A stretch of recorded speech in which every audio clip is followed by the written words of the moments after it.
São 3 pessoas que nascem no final do século XIX, que vão se engajar na educação por volta dos 20 anos de idade. Cada uma delas vai ter mais ou menos 20 anos quando entra na educação. O sistema educacional está praticamente formado, mas não está constituído de fato. Então, eles vão estar nesse movimento de transição, de constituição desse Estado, de constituição desse Ministério de Educação. Lourenço Filho, por exemplo, vai ficar no Ministério da Educação e Saúde por uma longa duração, por vários anos, atuando. O Fernando de Azevedo e o Anísio vão ter atuações mais pontuais, mas eles também vão ser reformadores estaduais. Então, eles vão estar no âmago da consolidação do sistema escolar brasileiro. Anísio Espíndola Teixeira nasceu na cidade de Caetité, Bahia, em 12 de julho de 1900. Filho de Deocleciano Pires Teixeira e Ana Espíndola Teixeira. Estudou até a conclusão do secundário em escolas jesuítas.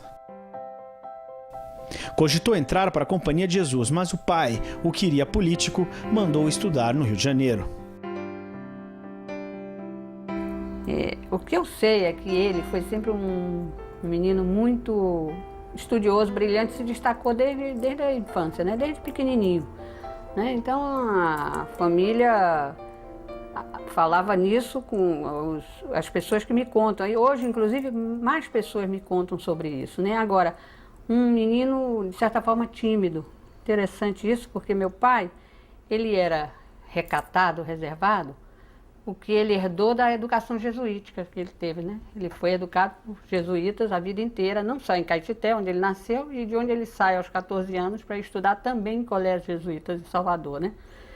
E ele guarda muito isso, essa coisa da simplicidade, do ascetismo, quer dizer, para ele nada, nenhum luxo, nenhuma exuberância, nenhuma vaidade, né? Então, ao longo da infância e da adolescência, esses traços foram sendo marcados e ele, adulto, mantém isso. Anísio ingressou na Faculdade de Direito da Universidade do Rio de Janeiro, diplomando-se em 1922. Góes Calmon assume o governo do estado da Bahia. Conhecendo o jovem bacharel, convida-o para administrar a Diretoria de Instrução Pública. Em 1925, Anísio Teixeira viaja à Europa e observa os sistemas escolares de vários países, como a Espanha, a Itália, Bélgica e França. Em 1927, vai aos Estados Unidos e em 1928 faz um curso de pós-graduação na Universidade de Colômbia. É Anísio Teixeira que traduzirá e sistematizará para o público brasileiro as ideias do filósofo e pedagogo norte-americano John Dewey. Em 1931, muda-se para o Rio de Janeiro e assume a Diretoria de Instrução Pública do Distrito Federal. Manuel Bergstrom Lourenço Filho nasceu em Porto Ferreira, interior de São Paulo, em 10 de março de 1897, filho do comerciante português Manuel Lourenço Filho e da sueca Ida Cristina Bergstrom. Diplomou-se na Escola Normal Secundária de Pirassununga, em 1917. Neste mesmo ano, matricula-se na Faculdade de Medicina para estudar psiquiatria. 2 anos depois, abandona o curso e ingressa na Faculdade de Direito de São Paulo. Em 1921, é nomeado professor da cadeira de Psicologia e Pedagogia da Escola Normal de Piracicaba. Na década de 20, surgem as grandes reformas educacionais nos estados, precedidas pela Reforma Sampaio Dória, realizada em São Paulo. Em 1922, o dirigente do Ceará, Justiniano de Serpa, pede auxílio ao governo do estado de São Paulo. Foi convidado Lourenço Filho, professor de 25 anos, para a função. Em 1924, foi fundada a Associação Brasileira de Educação. A ABE tornou-se um foco de divulgação das novas ideias e passou a promover conferências nacionais, grande foco de debates e discussões. Entre 1924 e 1932, nascem seus 2 filhos, Rui e Márcio. Forma-se em Direito, reorganiza a Diretoria Geral de Instrução Pública de São Paulo e é convidado por Anísio Teixeira para organizar e dirigir o Instituto de Educação do Distrito Federal. Fernando de Azevedo nasceu em 2 de abril de 1894, em São Gonçalo do Sapucaí, Minas Gerais. Filho de Francisco Eugênio de Azevedo e Sara Lemos de Almeida. Ingressou no curso ginasial em um internato jesuíta no Rio de Janeiro. Prestes a concluir seus estudos, Fernando desejou ser jesuíta e entrou para a Companhia de Jesus, na cidade de Campanha, Minas Gerais. Em 1914, renunciou à vida religiosa e ingressou na Faculdade de Direito no Rio de Janeiro. Voltou para Belo Horizonte, onde assume o ensino de latim e psicologia no ginásio do estado. Volta para o Rio de Janeiro e novamente para São Paulo, onde conclui o curso de Direito em 1918. Em dezembro de 1916, Azevedo conhece a jovem Elisa Assunção Amarante Cruz. Casaram-se em setembro do mesmo ano. Tiveram 4 filhos, Lívia, Lôlia, Fábio e Clélia. Entre 1917 e 1926, atua paralelamente como professor e jornalista nos jornais Correio Paulistano e O Estado de São Paulo. Em 1927, assume a diretoria de instrução pública da capital.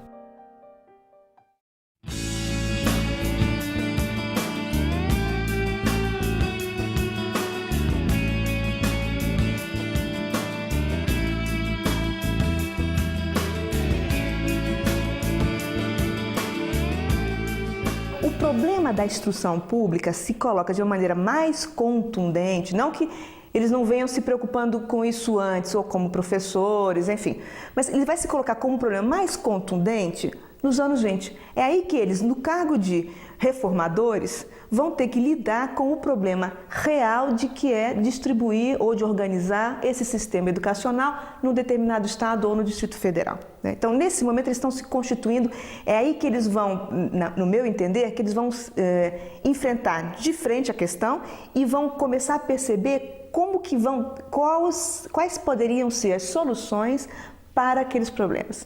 Então, eles estão se deparando com essa questão que é como formar professores para a instrução pública e como ampliar o acesso à escola pública. E qual é o lugar da escola pública na constituição desse cidadão para o Estado. Toda a discussão em torno de se a escola deve ser integral, se a escola deve tratar dos conteúdos escolares na sua maior dimensão, o que significa a escola, e justamente a discussão da escola nova vai aparecer no âmago dessa década de 20, é o que se espera da escola na construção do Estado brasileiro. Qual é o lugar dessa escola? E não é uma escola pontual, mas é a escola de massa, ou seja, a escola para toda a população brasileira. Em 1932, Anísio Teixeira, Lourenço Filho e Fernando de Azevedo são signatários do famoso Manifesto dos Pioneiros da Escola Nova. O Manifesto de 32 vai ser uma das evocações, ou uma das evidências desse movimento. Então, o Manifesto de 32, na minha compreensão, o Manifesto dos Educadores, dos Pioneiros da Educação, de 32, ele tem uma dimensão de afirmação de princípios da escola nova, mas ele também é uma carta-documento no sentido de que ele é uma carta política de uma proposta de organização da educação no país, e ele também é uma carta-memória, porque ele acaba entronando uma representação do que deve ser a educação nesse país.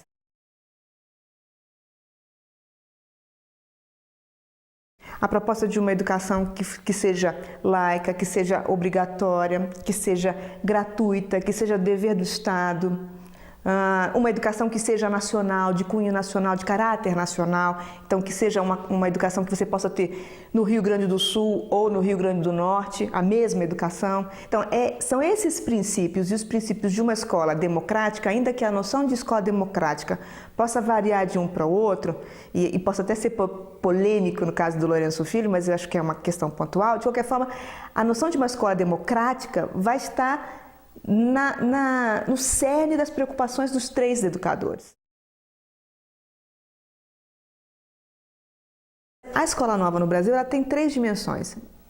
Eu, pelo menos, acredito nisso, Uma dimensão pedagógica, uma dimensão política e uma dimensão de finalidades, Uma dimensão filosófica, se a gente quiser chamar assim.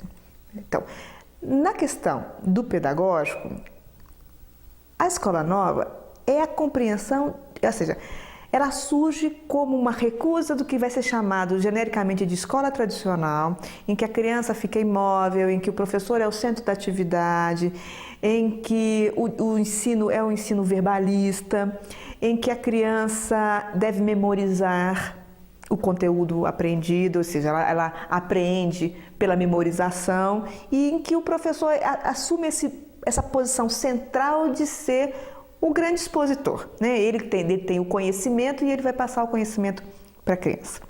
Então, em contraposição a esse grande conjunto de ideias, surge um outro grande conjunto de ideias que a gente pode chamar de escola nova. Então, a escola nova é aquela em que vai olhar para o educando como aquele que vai construir o seu saber a partir da sua própria experiência. Aí você tem várias matrizes, né? Você tem uma matriz deweyana, você tem uma matriz Kirchenstein, você tem vários tipos de matrizes, mas se a gente puser tudo isso num caldeirão, a ideia mais ou menos geral, bem grosso modo, é que ela vai prever a atividade da criança, ou seja, a escola nova muitas vezes se confunde com uma ideia de escola ativa.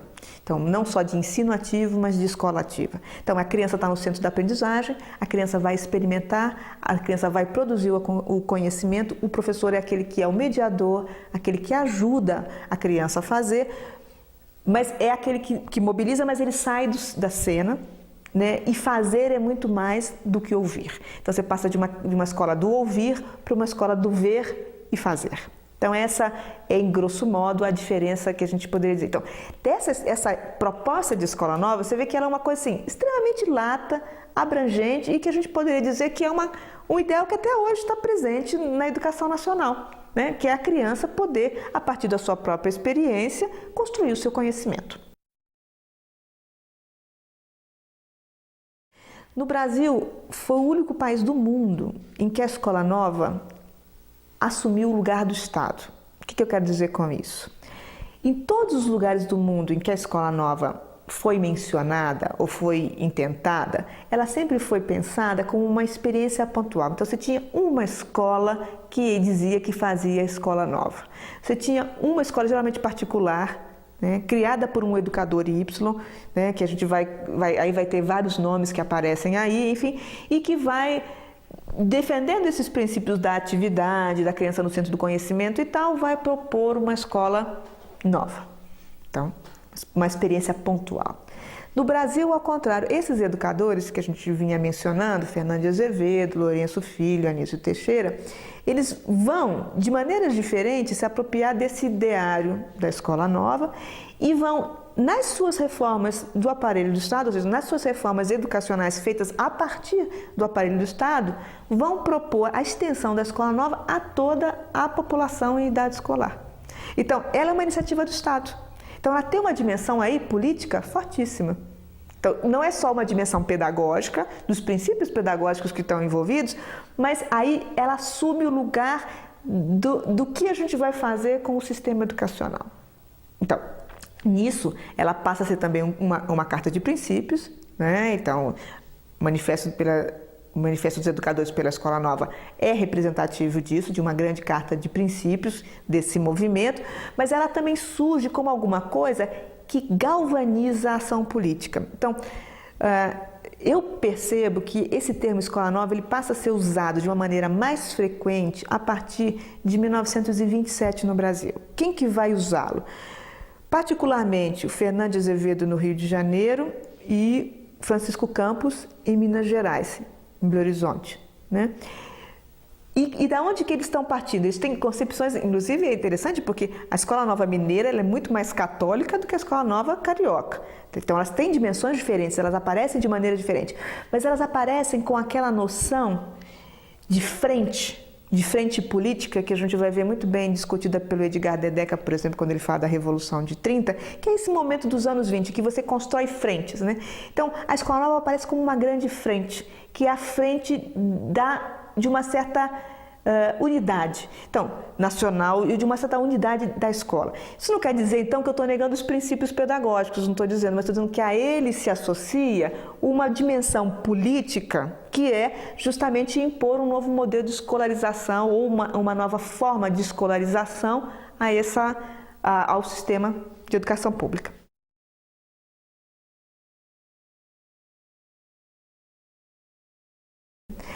Mas a escola nova, então, nesse processo dessa dimensão política, e particularmente a partir de 30, quando se cria o Ministério da Educação e Saúde, né, e que você vai ter uma disputa, então, para quem vai estar nesse aparelho estatal, que já não é mais de cada estado ou do Distrito Federal, mas que é de âmbito federal, né? Aí você vai ter uma outra dimensão dessa disputa que vai ficar mais evidente, porque até aquele momento ela não estava evidente, que era justamente porque ela tinha essa noção de frente, né? Constituir essa grande frente dos educadores, que é para que nós vamos fazer essa escola nova? Quais são as finalidades dessa escola nova? Então, os educadores liberais, como o Anísio Teixeira, vão dizer: nós estamos fazendo uma escola nova para preparar o homem para a permanente mudança. O mundo muda e nós vamos mudar com ele. E o homem precisa, pela sua própria experiência, aprender a mudar com o mundo. Mas mudar constantemente nem sempre é um valor para alguns grupos. Por exemplo, alguns educadores católicos começaram a perceber que nessa finalidade, né, e particularmente o Anísio Teixeira vai ser um ponto mesmo de discórdia entre esses educadores, então, que essa finalidade da mudança constante, ela pode levar ao apagamento de algumas referências prévias. Por exemplo, quem que está na base dessa educação? Então agora é o homem e as suas mudanças, mas aonde está então, a presença divina, a inspiração divina? Ela inspira o homem ou não? Então essa educação que é preparar o homem para as mudanças, para uma sociedade em mudanças, ela é uma educação que vai colocar os homens contra os homens? É uma educação que vai ser individualista? E os princípios da solidariedade cristã? E os princípios, por exemplo, dessa inspiração divina? Onde vão estar? Então, essa discussão começa a aparecer como um problema grande, justamente porque, uma vez que está criado o Ministério da Educação e Saúde, e que a gente precisa dizer, então, quais são as finalidades dessa escola nova, aí a gente precisa discutir os princípios.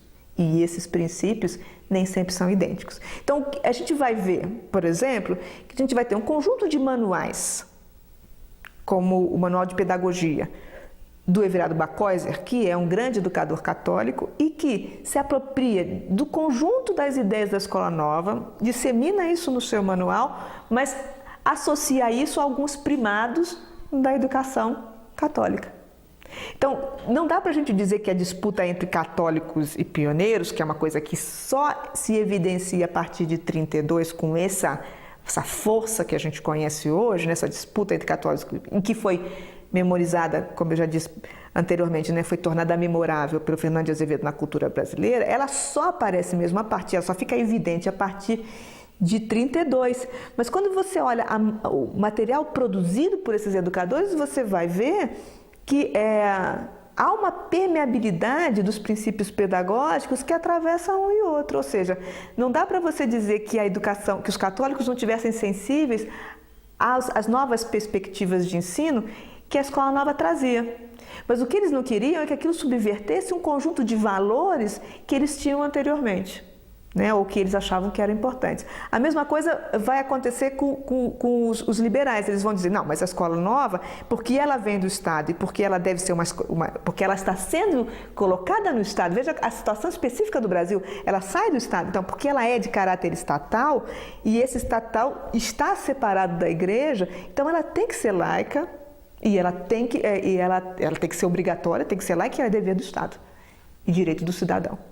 Então aí entra em conflito a escola pública com a escola particular, o princípio da educação laica e da educação religiosa. Eu acho que são três dimensões que se a gente não compreender essas três dimensões quando a gente olha para a escola nova no Brasil, a gente não entende o que está no cerne da disputa, porque o cerne da disputa não são necessariamente os princípios pedagógicos, Mas às vezes são os lugares políticos de embate ou seja, os valores que estão envolvidos nessa escola. A partir daí, a gente pode entender a atuação deles nos vários níveis que eles vão ter depois ao longo da sua trajetória de vida, porque são essas discussões iniciais que os vão constituir mesmo enquanto reformadores, enquanto políticos da educação. Não somente enquanto professores, que cada um deles, os três vão ser o tempo todo professores, mas enquanto políticos da arena educacional, né? Então, é nesse conjunto que a gente vai entender, por exemplo, depois a atuação do Lourenço Filho no Estado, ou seja, a preocupação com a construção do Ministério da Educação e Saúde em 1930, a preocupação de criar uma educação que fosse uma educação semelhante, na verdade igual para todo o país, e o Ministério da Educação e Saúde ser o lugar a partir do qual se vão emanar as leis que vão reger essa educação nacional, né? Isso vai fazer com que eles, de uma certa maneira, se interessem ou namorem com esse Estado, com esse Ministério da Educação e Saúde. No caso do Lourenço Filho, esse namoro vai ser um namoro mais concretizado, então ele vai entrar para o Estado já em 1932, 32, o Lourenço Filho já está no Ministério da Educação e Saúde e ele vai, inclusive, ir a empréstimo para a Diretoria de Instrução Pública do Distrito Federal para auxiliar o Anísio Teixeira, que o Anísio Teixeira vai fazer uma reforma no Rio de Janeiro. Então, são várias reformas, isso às vezes é confuso, porque são várias reformas. Anísio Teixeira vai fazer reforma na Bahia nos anos 20, mas nos anos 30 ele vai estar no Distrito Federal fazendo também uma reforma de instrução, de educação pública no Distrito Federal.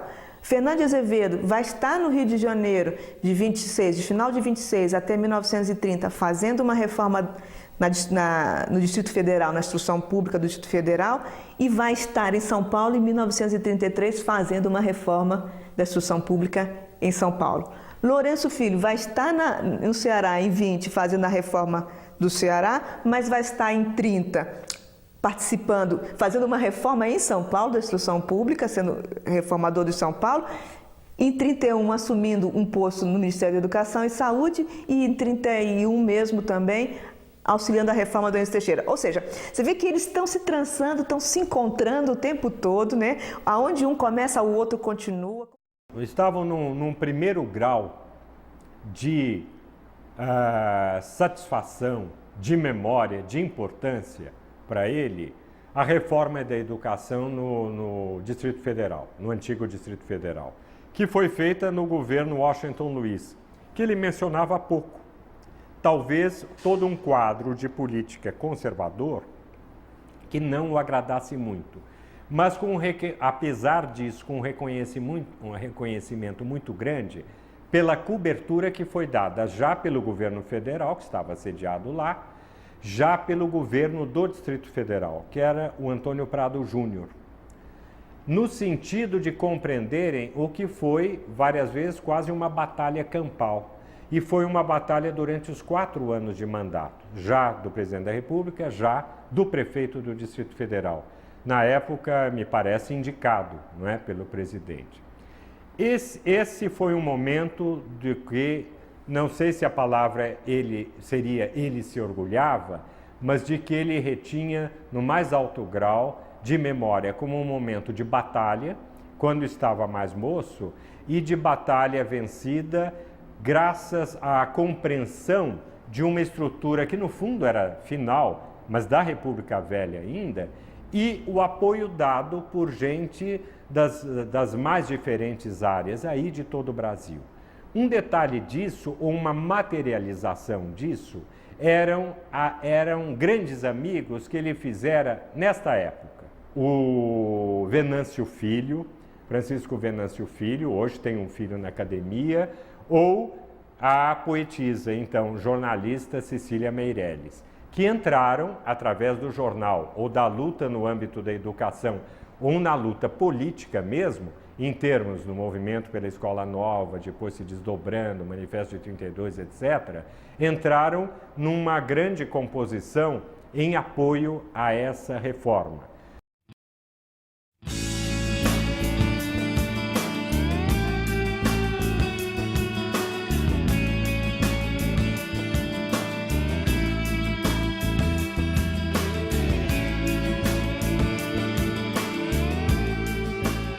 A obra de Anísio Teixeira se exerceu em todos os planos, desde o ensino pré-primário até a criação da Universidade do Distrito Federal, em 1935, quando o Instituto de Educação ganha nível universitário, integrado a ela como escola de educação. Fernando de Azevedo, que se recolhera ao magistério, foi um dos organizadores da Universidade de São Paulo em 1934, dirigindo o Instituto de Educação e ocupando a cadeira de Sociologia na Faculdade de Filosofia, Ciências e Letras. Grosso modo, a gente também podia pensar num segundo período, que vai mais ou menos de 1935 a 1945, que engloba, então, o Estado Novo, mas que antecede um pouquinho o Estado Novo.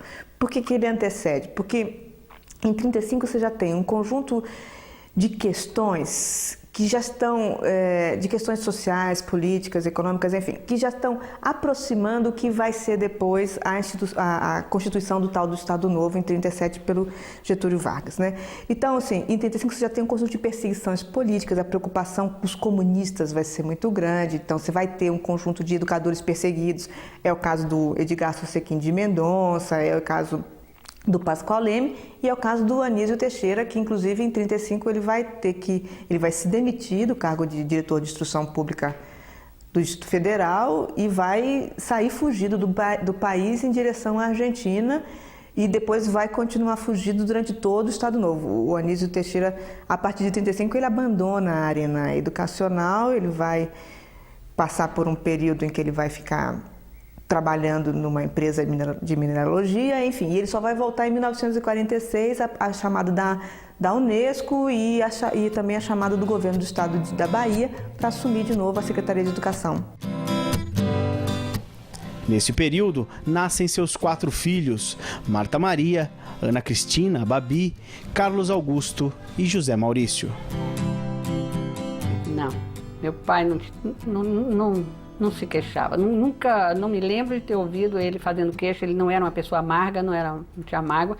Ele, dessa época, não recordo, mesmo na repressão da década de 64 em diante, ele falava dos horrores que ele achava que era aquela situação.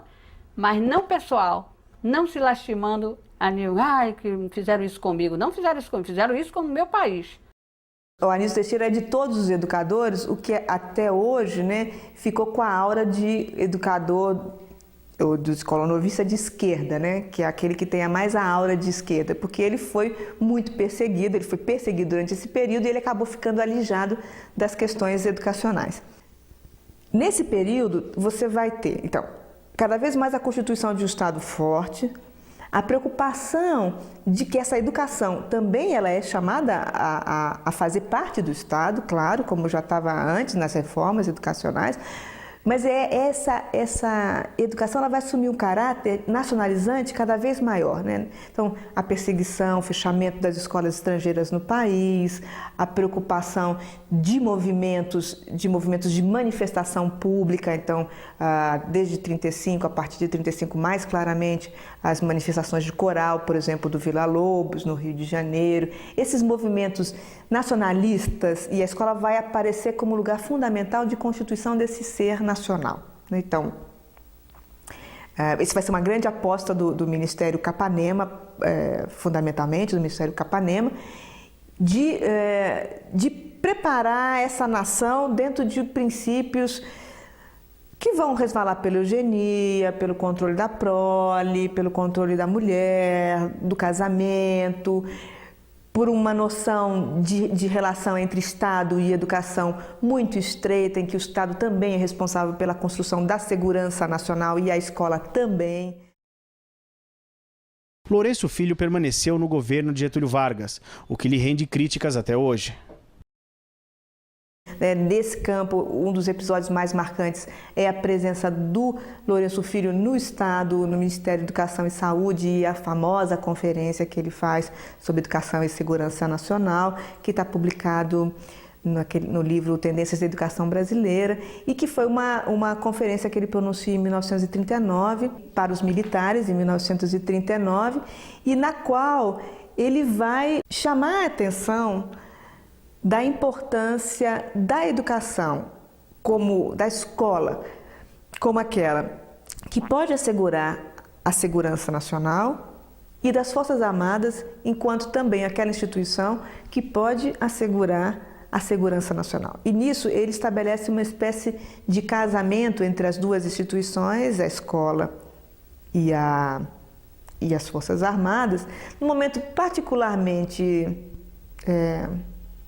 complicado do Brasil, no qual o Estado é um Estado autoritário, né? A gente tem que lembrar que fora do Brasil a gente está vivendo também a Segunda Guerra Mundial, em que essas nações autoritárias também estão em emergência, né? Estão em conflito, né?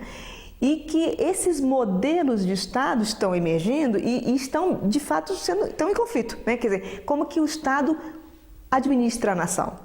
Qual que é o modelo de administração que esse Estado deve ter e como que ele vai lidar com o seu cidadão? E qual o papel da escola nesse lugar, nesse Estado, e qual o papel das Forças Armadas nesse Estado? Então, essa conferência é uma conferência pela qual o Lourenço Filho é muito criticado, foi muito criticado na época e continua sendo muito criticado nos anos que se seguiram, né? Então, se o Anísio Teixeira, ao ser perseguido em 1935, assumiu essa aura de esquerda que permaneceu até os dias de hoje, o Lourenço Filho, ao proferir essa conferência em 1939, assumiu uma aura de direita que acabou carregando para o resto da sua trajetória educacional.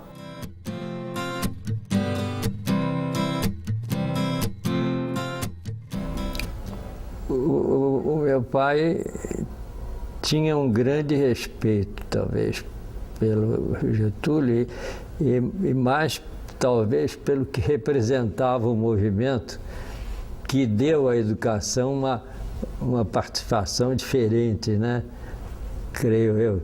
E talvez uma orientação de que ele participava, de que ele achava que era a melhor, que era uma mudança do tempo anterior a 30. Ele era entusiasmado com o movimento, né, pela educação, que foi o que o trouxe de São Paulo para o Rio, e aqui ele encontrou como participar, né, no Instituto de Educação, como diretor de um centro importante de formação de professores, né, do Distrito Federal.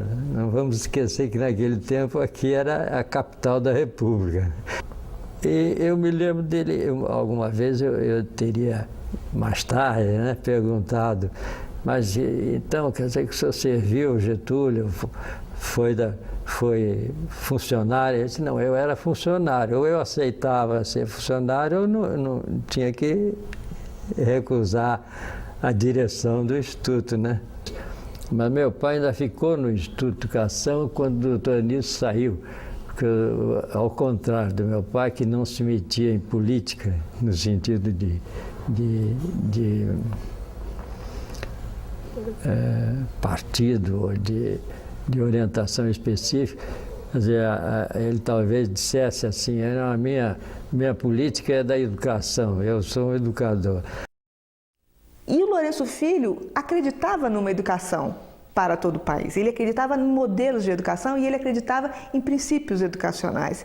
E eu acho que ele também acreditava que o fato dele estar no Estado permitia que essa educação tomasse cores, tomasse aspectos, tomasse formas que não seriam tão autoritárias se ele não estivesse lá. Eu acho que uma boa parte dos intelectuais que assumem o Estado, assumem cargos no Estado, durante o Estado Novo, como Carlos Drummond de Andrade, como Lourenço Filho, tinham a crença poderosa de que era importante eles estarem naquele lugar, assumindo aquele papel, né? Porque era a maneira deles assegurarem a manutenção de vários dos seus ideais.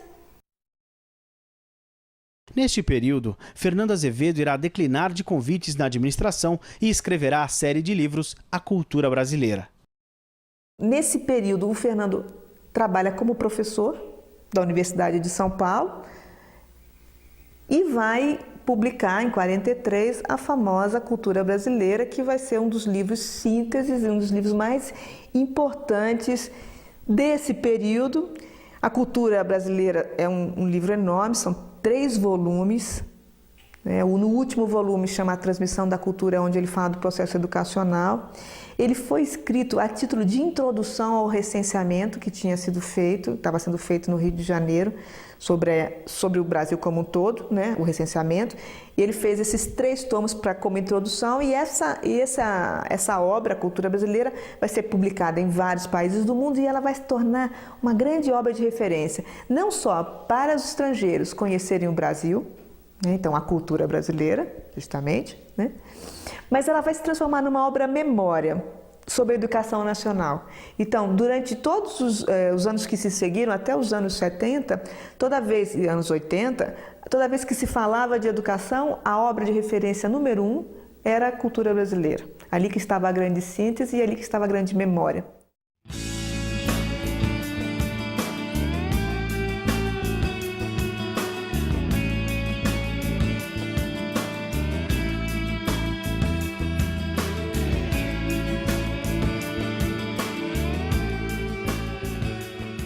Em 1946, Anísio Teixeira assume o cargo de conselheiro da Unesco.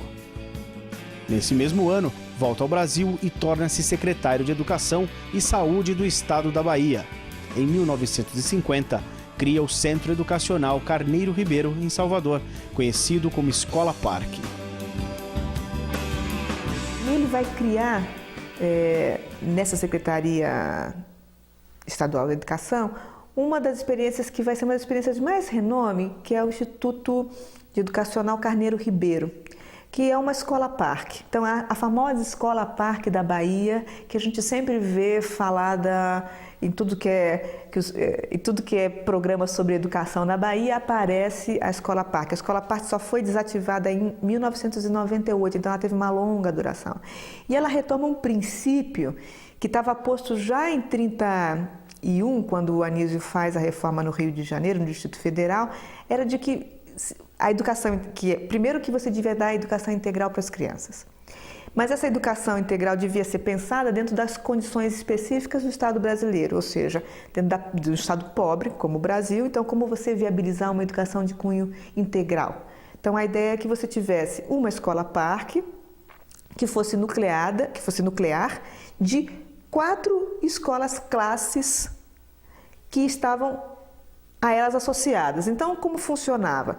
Então, crianças da escola-classe iam, por exemplo, 2 escolas-classes tinham aula de manhã e à tarde essas crianças das escolas-classes iam para a escola-parque, usufruindo dos equipamentos. Então, ali aprendiam artes, dança, música, enfim, um conjunto de esportes, educação física e tal. Já as outras crianças que das outras 2 escolas-classe, teriam aulas à tarde e no período da manhã elas frequentariam e teriam esse conjunto de outras atividades. E a escola-parque tinha uma característica também importante da Bahia, que ela previa nas instalações que as crianças pobres, as crianças que não tinham poder aquisitivo, enfim, pudessem inclusive ficar na escola, que ela podia ser inclusive um lugar de acolhimento dessa população, para ficar na escola, enfim, e viver a escola. Então, essa experiência da escola-parque, ela vai estar no imaginário das outras experiências de educação integral que a gente vê depois. Então, por exemplo, quando o Darcy Ribeiro vai fazer o Brizolão no Rio de Janeiro, a escola-parque é uma referência que está presente. Quando, aqui vai fazer o CEL, é o Brizolão que está presente, mas o Brizolão traz a noção da escola-parque. Então, essa preocupação com a educação integral, ela está enunciada desde os anos 20, os anos 30, mas ela parece que se consubstancia nessa experiência do Carneiro Ribeiro. Então, vai ser uma experiência visitada, vai vir gente de tudo que é lugar do mundo, a Unesco vai patrocinar, vai divulgar, enfim, é uma experiência reconhecida mundialmente como uma experiência eficaz, uma experiência importante e, enfim, uma experiência que deu frutos. Em 1951, Anísio Teixeira cria e dirige a CAPES e no ano seguinte assume o cargo de diretor do INEP, onde ficou até 1964. Anísio foi um dos idealizadores da Universidade de Brasília, fundada em 1961. Com o golpe de 64, vai para os Estados Unidos lecionar nas universidades de Colômbia e Califórnia. Voltou ao Brasil em 1965. Anísio Teixeira morre em 11 de março de 1971 de modo misterioso. Seu corpo foi achado no poço de um elevador. A polícia considerou a morte acidental, mas a família suspeita de que ele foi vítima da repressão. Eu acho que não foi um acidente, né? Meu pai foi encontrado, todo mundo diz, caiu no elevador. Não, o elevador de fato tinha um defeito, né? Tinha apresentado esse defeito 6 meses antes, a porta se abria sem a pessoa, sem o elevador estar. Então poderia, como meu pai tinha essas coisas de distração, a família às vezes ficou naquela dúvida, será que foi mesmo? Ele abriu a porta e não estava, e dizem que há um vácuo, então ele poderia ter caído. Mas há várias coisas, né? Meu pai foi encontrado sem sapato, meu pai não cai no poço, em cima da viga que dividia o poço, né? Ele é encontrado embaixo dessa viga. A autópsia diz que ele morreu da pancada. Se ele morreu da pancada e naquele momento da queda, ele não poderia ter passado para baixo. Para passar para baixo, ele não conseguiria passar por um vão de 20 centímetros o corpo. Ele é encontrado 3 dias depois, em posição fetal. Há várias contradições, né? Uma coisa que difícil até para eu falar nisso, que me mobiliza muito, mas eu acho que meu pai teve algum outro tipo de morte, né? Ele sai da Fundação Getúlio Vargas para fazer uma visita protocolar a Aurélio Buarque de Holanda e não chega lá. O que aconteceu aí, eu só quero lembrar que meu pai desaparece no dia 11 de março, é encontrado no dia 14. 11 de março de 1971. Em 20 de fevereiro, desaparece o Rubem Paiva. Pedagogo, sociólogo, ensaísta, biógrafo, historiador, jornalista. Lourenço Filho escreveu dezenas de livros. Sua obra é uma das mais importantes contribuições para a construção de uma reflexão psicológica e sociológica sobre educação, em especial uma educação brasileira. Lourenço Filho viveu seus últimos anos no Rio, aonde faleceu em 3 de agosto de 1970. Fernando Azevedo, a convite de Anísio Teixeira, organiza o CRPE, Centro Regional de Pesquisas Educacionais Professor Queiroz Filho, em 1956. Fica ali até 1961. Em 1966, volta ao jornalismo escrevendo para vários jornais. Fernando Azevedo faleceu em São Paulo, no dia 19 de dezembro de 1974.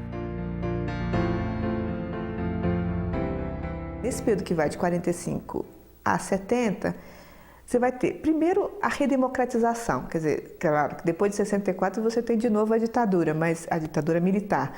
Mas nesse primeiro momento, 46, é um momento de redemocratização, ou seja, é o fim do Estado Novo, é o começo de um novo governo, de uma nova proposta de sociedade, e nesse bojo de um novo governo, de uma nova proposta de sociedade, começam as discussões em torno de uma primeira lei geral de educação no Brasil.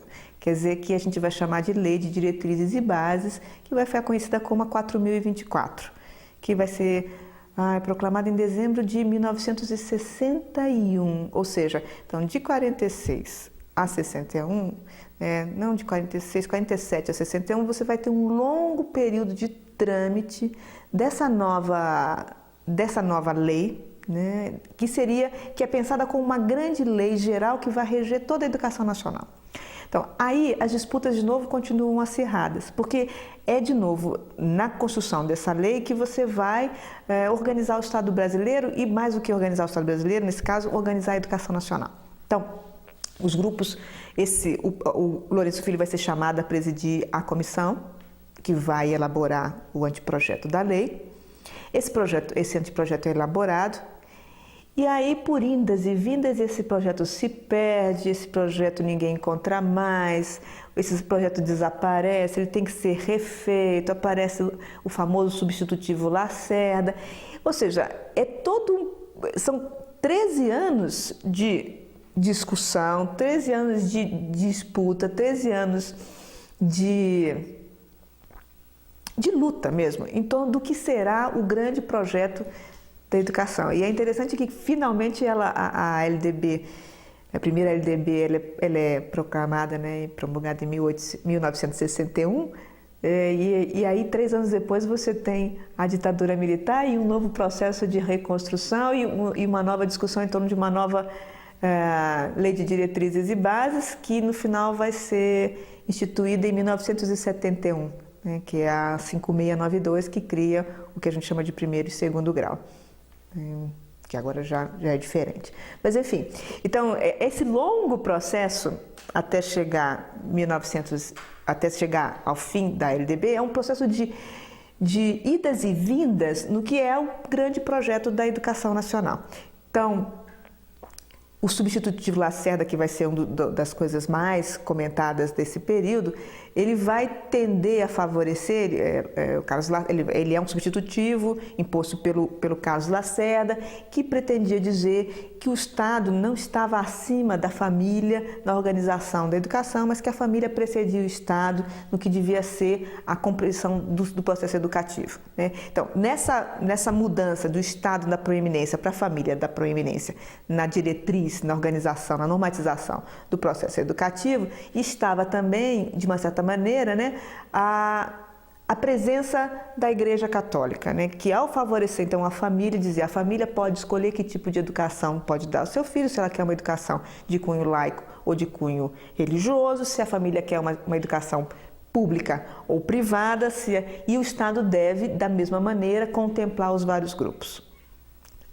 Essa disputa, né, vai mobilizar muitos educadores ao longo do processo, né? Em 1959 a gente vai ter um segundo grande manifesto, que vai chamar mais uma vez Convocados, também elaborado pelo Fernando de Azevedo, e que vai reiterar os princípios que estavam postos no Manifesto de 32, no sentido de uma educação laica, de uma educação única, do dever do Estado, de uma educação obrigatória e gratuita. Bom, em 61 ele é promulgado, mas logo 3 anos depois a gente começa ao golpe de Estado de 64, né? E essa educação de novo vai ser repensada na construção da outra lei de diretrizes, que vai ser de 71, né? Em que você vai ter aí sim a divisão entre primeiro e segundo grau e, pela primeira vez no Brasil, a extensão à educação obrigatória para 8 anos. Então, são várias as características dessas duas LDBs, acho que não é a questão da gente ficar enfatizando, né? Só a presença, então, desses educadores nesse momento da educação nacional. Se a gente pensa esses 3 grandes educadores, né, Lourenço Filho, Anísio Teixeira e Fernando de Azevedo, durante esse longo período dos anos 20 aos anos 70, acho que o que mais se evidencia como diferença entre os 3, pelo menos uma das maneiras de perceber isso, é as vertentes de pensamento que fazem com que eles cheguem aos ideais da Escola Nova. Então, Fernando de Azevedo vai chegar à Escola Nova por uma matriz que é a matriz mais durkheimiana, uma matriz mais de caráter sociológico, uma preocupação mais com a sociedade. Fernando de Azevedo, inclusive, algumas pessoas podem achar polêmico ou mesmo engraçado, mas ele se afirma como um socialista. Então, essa é a ideia dessa preocupação com a sociedade. Tanto que a escola nova do Fernando de Azevedo é uma escola nova que se preocupa com... É a escola do trabalho, é a escola única, né? É a escola que está muito ligada também ao Kirchenstein, a ideia de uma escola do trabalho. Então, é a escola para você produzir, né? A escola que você vai tornar o cidadão um homem eficiente, né? Um cidadão produtivo para uma sociedade produtiva. O Lourenço Filho já tem um olhar para essa escola nova que é mais pelo primado da psicologia. Isso é bem explicável. Isso vale um parêntese. Os 3 fizeram direito. Os 3 fizeram a faculdade de direito e os 3 se formaram em direito. Mas o Lourenço Filho foi o único que começou uma faculdade de medicina. Então, primeiro ele tem essa influência da medicina, ele só fez 2 anos, mas ele tem essa influência da medicina. E Lourenço Filho é o único que fez escola normal. Ele fez escola normal primária e fez escola normal secundária. Ele é um professor. Ele foi formado professor. E ele foi professor de psicologia e pedagogia. Então, toda a formação do Lourenço Filho é a partir da psicologia. Então, ele vai olhar para a Escola Nova, e acho que de todos é o que tem essa função técnica mais arraigada, mais presente, o que inclusive explica o fato dele ficar o tempo todo no Estado, né?